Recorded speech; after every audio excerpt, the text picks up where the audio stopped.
반갑습니다. 오늘은 예레미야 46장 말씀을 나눌게요. 1절 말씀입니다.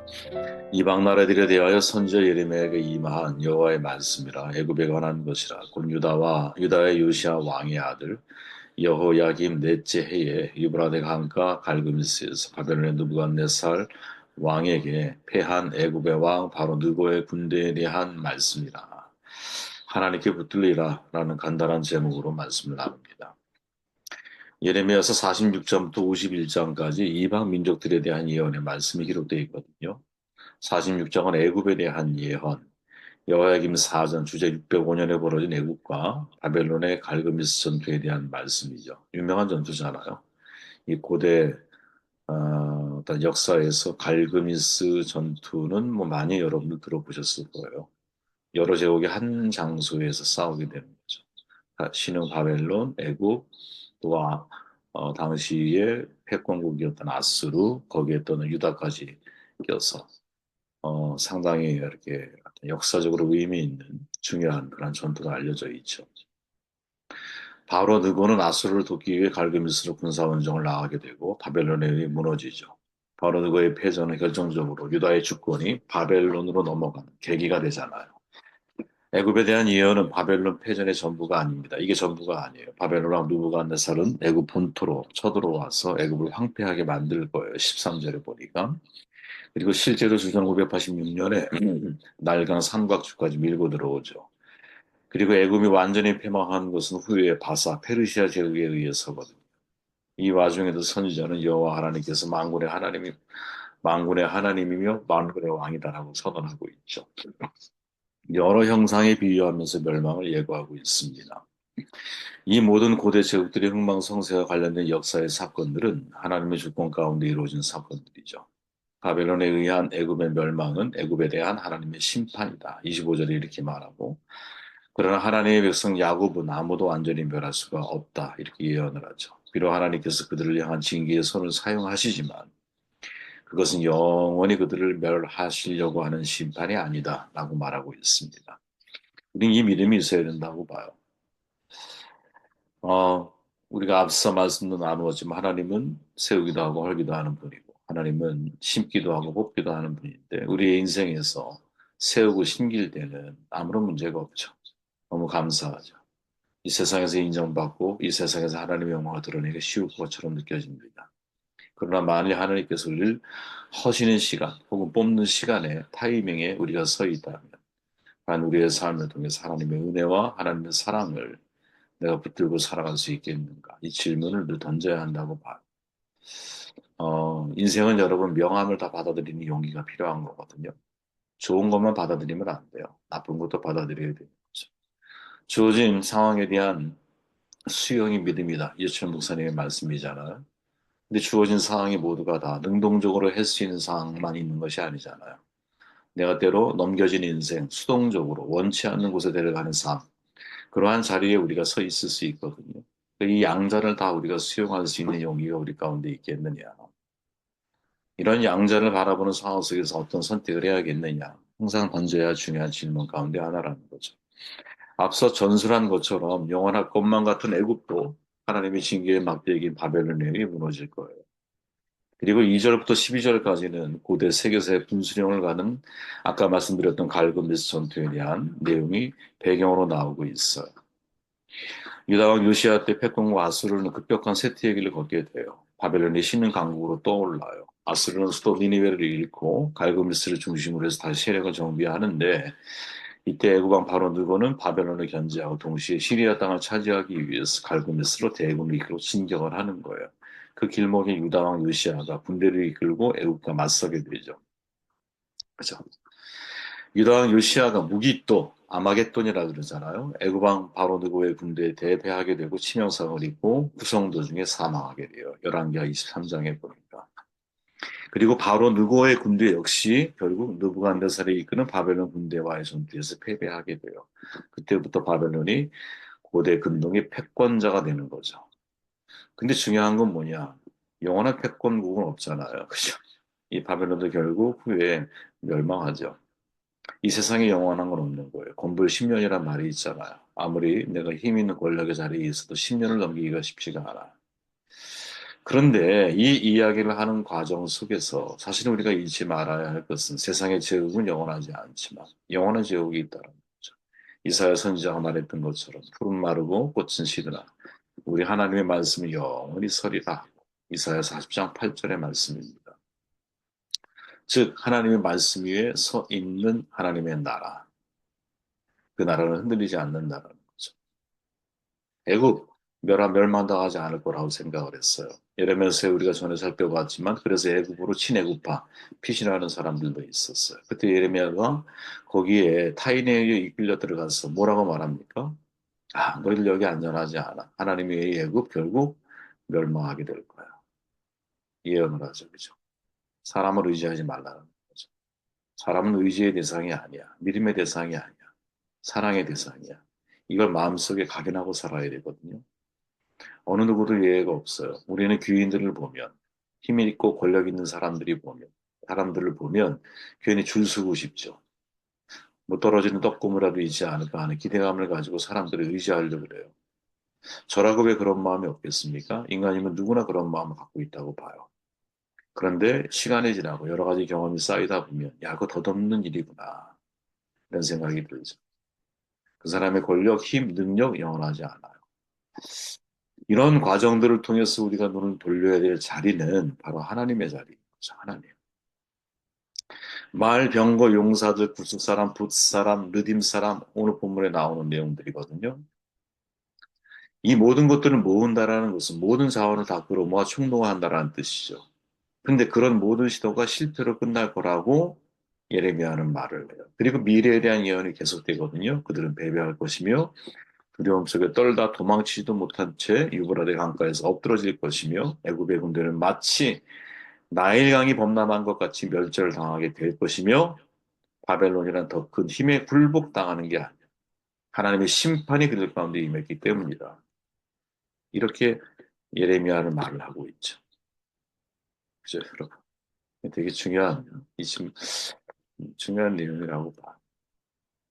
예레미야 46장 13절 이하에서 이렇게 말하죠. 만군의 여호와 이스라엘 하나님께서 말씀하시니라 보라 내가 노예 아몬과 바로와 애굽과 애굽 신들과 왕들 곧 바로와 및 그를 의지하는 자들을 벌할 것이라.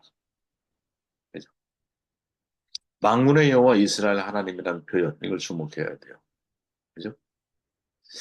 에스겔 29장 6절에 보면 비슷한 시기의 말씀인데 이런 표현이 나오죠. 애굽을 갈대 지팡이다 이렇게 표현해요. 여러분 지팡이라는 게 뭐예요? 사람이 의지해서 서는 도구인데 사람이 의지해서 서는 도구를 갈대로 만들었어. 이 말이 됩니까? 그런데 더 기가 막힌 표현은 여러분 열왕기상 18장 21절과 이사야 36장 6절에 보면 애굽을 아예 뭐라고 표현하냐? 상한 갈대 지팡이다 이렇게 표현하거든요. 상한. 아니 갈대 지팡이도 이상한데 그 앞에 상한이라는 단어가 또 붙어. 쉽게 우리식으로 표현해 보면 애굽은 썩은 동아줄이라는. 여러분 이 믿음이 있습니까? 이 믿음의 눈이 있나요? 지금 내가 의지하고 좋은 사람 의지하는 게 뭐가 나빠요?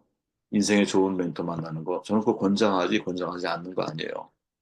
근데 문제는 항상 그 사람이라고 하는 것이 어느 순간 하나님보다 위에 두게 되면 그건 썩은 동아줄로 바뀌어요. 이게 신앙의 비결이야. 신앙을 잘 선택하고 살아가는 비결. 내가 사람을 의지하는 힘이 하나님보다 높아지잖아요. 그 순간 그건 썩은 동아줄이 돼요. 구약의 역사를 쭉 한번 예레미야의 역사, 구약의 역사 전체를 한번 살펴보요. 이 한번 정돈해 보세요, 여러분. 하나님보다 높아진 것이 있을 때 나 외에 다른 신을 섬기지 말라. 하나님보다 높아진 것들은 내가 만든 우상일 확률이 높은데 높아지는 순간 뭐가 되느냐? 썩은 동아줄이 돼. 그것은 상한 갈대 지팡이로. 내가 의지할 수 있는 지팡이가 아니야. 갈대로 만들어졌어요. 그런데 이사야는 뭐라 그래? 그게 또 상했다고 말을 해. 그러니까 우리나라를 표현하면 어떻게 되는 거예요? 썩은 동아줄인 거예요. 썩은 동아줄. 그러면 도대체 이 메시지가 우리에게 전하려고 하는 교훈이 뭐냐? 내가 뭘 붙들고 살아가고 있느냐? 무엇을 붙잡고 사는가? 이 문제는 여러분, 무엇에 붙잡혀 사는가? 이 문제와 동일한 거거든요. 그죠? 사람은 무엇을 붙잡으며 살고 무엇을 붙들며 사는가에 따라 인생이 달라지는 거야. 그죠? 가만히 생각해 보십시오. 위대한 사람을 붙들고 위대한 사람에게 붙들려 살면 우리도 위대해질 가능성이 큰 거죠. 좋은 사람을 붙잡는 것도 중요하지만 더 좋은 것은 좋은 사람에게 붙잡히는 거거든요. 사람을 빼고 여러분, 내가 좋은 누군가에 무엇인가에 붙잡혀 사는 것도 중요하지만 더 중요한 건 뭐예요? 내가 더 좋은 그 무엇에 붙잡히며 살아가는 거예요. 캐리 윌터스의 아름답게 사는 기술에 보면 7인의 위대한 멘토를 소개하거든요. 아주 뛰어난 실학자로 디트리트 본헬터. 사랑받는 교황이었죠. 요한 바오로 2세. 지금 최근 바뀐 교황은 미국 최초의 미국 사람이라고 그러죠. 미국 출신. 최초의 흑인 여성 신학자 테아 보호만 수녀. 미국 시카고 모든 교구민들에게 전폭적인 신뢰를 받았던 추기경 조셉 버나딘. 유다계 여성 작가 에티 힐레슨. 숙명과 자유의 신학생 조나단 다니엘스. 그리스도를 닮아갔다고 알려진 작가 카릴 하우슬랜더. 이들을 왜 중요한 위대한 멘토라고 소개하고 있느냐? 마지막 순간까지 극한 시련의 삶에도 불구하고 삶이 얼마나 행복하고 훌륭한 것인지. 그러니까 본인들은 고통스러운 시기들을 지나갔어. 참 어려운 인생의 고비고비들을 넘겼던 그리고 극한 시련을 통과했던 사람들이야. 근데 이들의 고백은 뭐였느냐?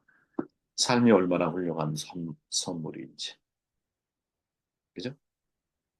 그래서 사람들의 마음을 움직이는 삶을 그래서 위대한 멘토라고 소개하고 있는 거예요. 근데 이 윌터스가 이들의 공통점을 강조하면서 뭐라고 말하느냐? 그들은 하나님이 이끄시는 손을 놓지 않았던 사람들입니다. 그렇게 말. 저는 우리가 이 말을 마음속에 좀 새기고 살아야 돼요. 이 말을 저의 개인적인 어떤 표현으로 바꾼다면 이들은 하나님을 붙드는 수준을 넘어서서 하나님께 붙들려 인생을 사람이다. 하나님의 이끄는 손을 놓치지 않았다. 하나님이 나를 이끌어 가시는 거야. 내가 그걸 포기하지 않아. 그러니까 하나님이 나를 붙잡고 계시는 것을 붙잡고 살아가는 거죠. 동행이라고 하는 단어를 놓고 보면 성경에 제가 여러 차례 말씀드렸지만 하나님이 나와 동행하는 임마누엘, 은혜죠, 은혜. 우리 이거 믿어요. 성령이 영원히 나와 함께 동행하고 있어요. 우리가 느끼든 느끼지 못하든. 이제 중요한 건 뭐예요? 내가 하나님과의 동행을 선택해야 하는 거야. 매일 매 순간. 그죠? 하나님을 붙잡는 것 정말 중요하죠. 그런데 동시에 내가 하나님께 붙잡히는 것, 이건 더 중요한 문제라고 저는 생각을 합니다. 무엇을 붙잡고 무엇에 붙잡혀 살아가고 있느냐. 이 질문에 답을 내려야 되거든요. 저는 사도행전 18장 5절에 보면 2차 선교 여행 중에 아덴에서 바울이 신라와 디모데와 함께 있는 그 과정에서의 내용을 소개하거든요. 이런 내용이 나와요. 신라와 디모데가 마게도냐로부터 내려오면 바울이 하나님의 말씀에 붙잡혀. 이때 붙잡히다라는 말은 시레코라고 하는 헬라어거든. 사로잡힌다. 결합되어 있다. 이런 뜻이에요. 하나님께 사로잡혀서 그곳에 1년 6개월은 묶여 있어. 복음을 전파해. 야, 하나님께 붙잡힌다라는 게 뭘까? 내가 하나님께 사로잡힌다라는 게 뭘까? 한 가지 힌트가 있다면 바울이 전하고 내가 말씀에 사로잡히는 거. 그죠? 하나님께 사로잡혀야 돼. 애굽이 아무리 강력해 보여. 그래서 사람들은 애굽을 붙들기 위해서 그쪽으로 가. 근데 그 애굽이 결국 바벨론에 의해 패망해. 썩은 동아줄이었어. 상한 갈대 지팡이였어. 그래서 애굽에 붙잡힌 인생도 상한 갈대 인생이 되는 거죠. 여러분, 예수님이 십자가에서 돌아가시고 다시 부활하신 후에 다시 디베랴 바다에 오시잖아요. 그 자리에 7명의 제자가 있었어요. 베드로, 도마, 나다네, 야고보, 요한, 그리고 다른 2명. 그때 예수님을 만난 사람들의 반응이 있잖아요. 그죠?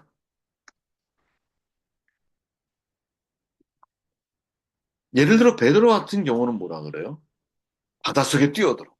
제일 먼저 물론 알아본 것은 베드로가 아니라 예수님을 사랑하는 요한이 가장 먼저 알아봤어. 가장 먼저. 그리고 그 요한의 말을 들은 베드로가 너무 기뻐서 어떻게? 나를 와라. 해달라. 뛰어들어. 그리고 남은 5명의 제자들은 어떻게 반응하느냐? 그 그물로 붙들고 있었어. 여러분, 이거 되게 미묘한 차이인데, 이 세 제자 그룹들이 다르죠. 사도 요한은 내가 예수님을 사랑했던 바로 그 사람은 보는 즉시 알아봐, 예수님을. 보는 즉시. 베드로는 진짜 그의 성격과 똑같아. 뛰어들어, 바다에. 푹 뛰어들어. 그죠? 나머지 5명은 아직도 그물을 붙들고 있어. 내가 지금 주님을 따르는 제자라고 하면서 어떤 사람, 어떤 자리, 어떤 반응을 가지고 신앙생활을 하고 있을까? 이 질문을 던져보게